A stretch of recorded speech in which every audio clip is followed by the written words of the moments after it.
requested, and it's called Hijack. Trigger warning, it's about suicide. Sorry. The first time. Well, you never really forget the first time when you disappear behind the lines of reality. 100,000 feet up, defying gravity and terrified. The ground rules do not apply. And all the security checks were taken, emergency landing card read, visual demonstration, but nobody knew who was inside. Nobody knew the turbulent ride. And to the outside eye, none could be suspected. Passengers and crew, no single threat detected. So first came shock and then denial when the terrorists stood up with a gun in the aisle. Shouting in a tongue foreign to my land with a smile on their face and a gun in their hand. This had been planned, months in the making. 100 innocents or more in this hostage situation. But what paralysed me more was this was no chartered flight. But my departure from self in the middle of the night, this was my ground zero, my monument of sorrow. My mental plane was hijacked with no hope for tomorrow.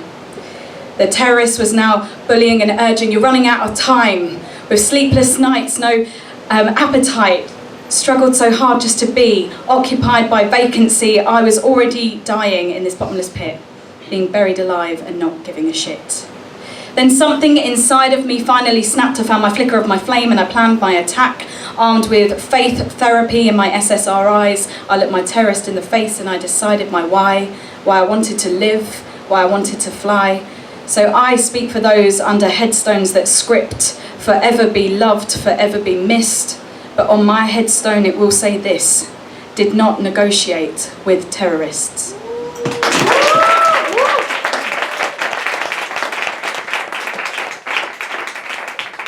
This one is about loving unattainable men. It's called Risking. I am fully present and risking it all in a free fall whilst you hold fort behind the line of friendship you've defined.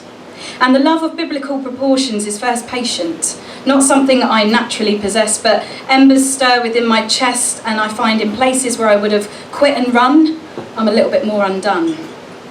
See, I see parts of myself in you. I feel the sharp, jagged edge of the same parts I've explored, the ones that you're still finding language for.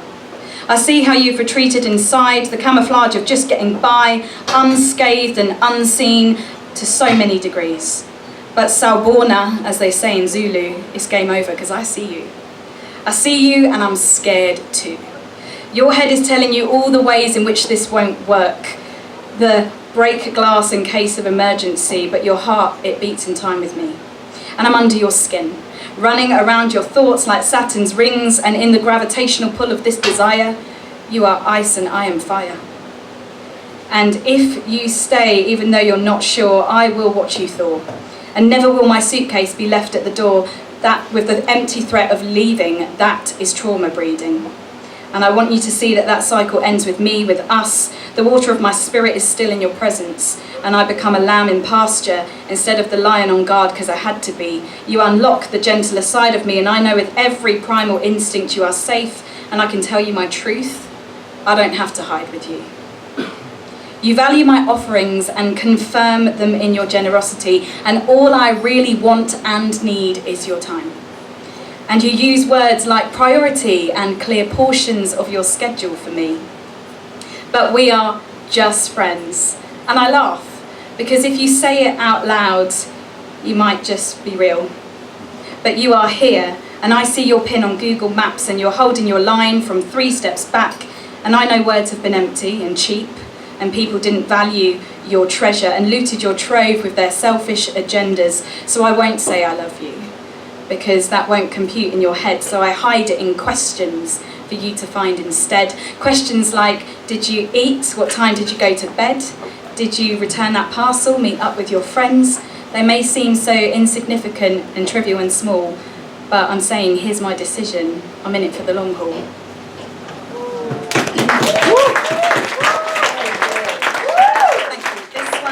A small one, it's called Light. It, the itch of a mosquito, if scratched, leads to scars. The dragging of the moon on tides, the rings around Jupiter's heart, the sliding softness of silk on limbs like underwear unseen. the humid patter of rhythmic rain carried on autumn wind, the hushing husks of cornfields that silence everything, the dreamless sleep of infants that anchors the worried mind, the courage of a broken spirit, a life that's redefined. These are but pressed flowers in the pages of human hearts, the striking of match-lit moments that ward away our dark. Thank you. This is my last one. This is a really new one, and this is about falling in love with everyone I meet. I might be single, is that obvious? Talk to me outside, no, I'm joking. This one's called This Time I Really Mean It. It's me talking to my friends. Eyes wide, mouth pursed, arched brows, she doesn't believe me anyhow, and I say, this time I really mean it. The words twist on her tongue as she decides whether to bring them forth when I won't hear even one. See, I do this and it's not my fault. I'm an eternal optimist, armed with wild imaginings, chasing Twitter-pated bliss. Last week it was the postman. His toned legs, rugged beard and tanned. Perhaps we could write each other letters he'd deliver on foot and not by van. Then that man at the supermarket who flashed his Hollywood smile. I was dazzled by his pearly whites, till his girlfriend stalked the aisle. This time I really mean it, I relayed to my friend. I heard her eyes roll within her skull. Yeah, we're here again. Then there was the barman, dark-skinned, stubble buff. I thought he was coming on to me until he mouthed, "You've had too much." Of the guy who was, well, beautiful, such bone structure, that arse. Turns out that I fly economy and he flies business class.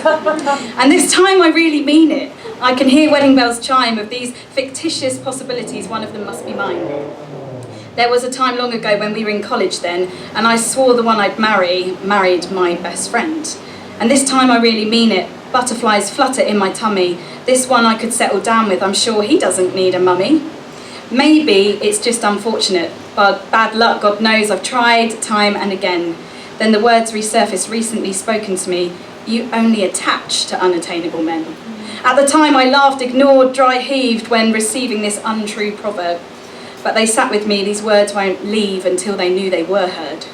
Then it dawned on me, the trope and theme of my undoing, not my becoming. Like Julia Roberts, the problem was me. I'm doing all the running. In subtle, sabotaging ways, loving without return on investment, rejecting myself before they reject me, the ultimate protection. I say and know I want it, and this time I really mean it. And if I say it out loud enough, I hope I might fucking believe it.